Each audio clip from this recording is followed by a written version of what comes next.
আপনারা জানেন যে মিরপুর কিন্তু একটি অপরাধ যুক্ত এলাকা, তো এটাকে অপরাধ মুক্ত করা মাদক সমস্যাটা বিশাল স্বাভাবিক।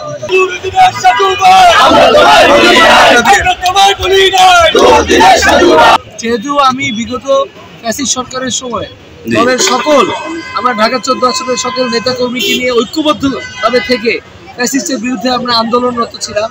তাদের সুখ দুঃখে তারা যখন জেলে গিয়েছিল, নির্যাতনের শিকার, রিমান্ডের শিকার হয়, আমি তাদের পাশে থেকে তাদের সকল সহযোগিতা, তাদের পরিবারের গুম পরিবারের রিমান্ডে যারা নির্যাতনের শিকারে আহত হয়েছে তাদের পরিবারের খোঁজ নিয়ে আসছি। বিদায় আমি যেহেতু কর্মীদের একজন নেতা, কর্মী বান্ধব কর্মী, সেই হিসাবে আমি মনে করি আমি এলাকার সন্তান। আমার দেশের বাড়ি মিরপুরে আমার বাবা 5 বারের এমপি ছিলেন।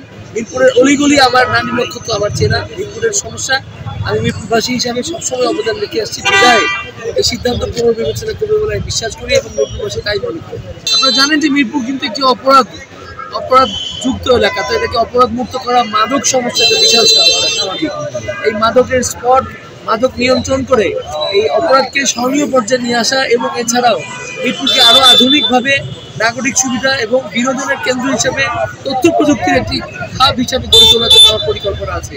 এগুলোই সম্ভব হবে আগামীতে বাংলাদেশ জাতীয়তাবাদী দল সংখ্যাগরিষ্ঠ আসন নিয়ে সরকার গঠন করলে এই পরিকল্পনা বাস্তবায়ন করে মিরপুরকে আদর্শ মিরপুর হিসেবে গড়ে তোলা হবে। শতভাগ আমি এই মিরপুরের ছেলে, আমার এই মিরপুরের মাটিতে আমার বাবা শুয়ে আছেন আল্লাহ জেসি খালেক সাহেব।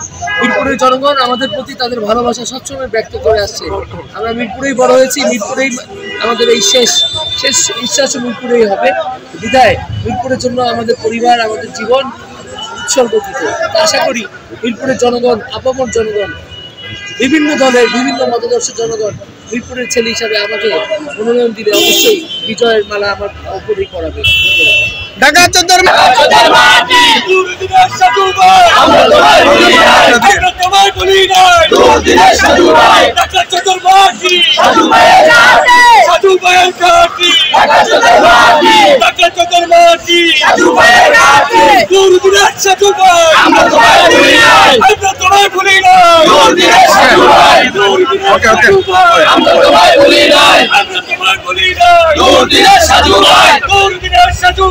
আমরা তোমায় ভুলি না।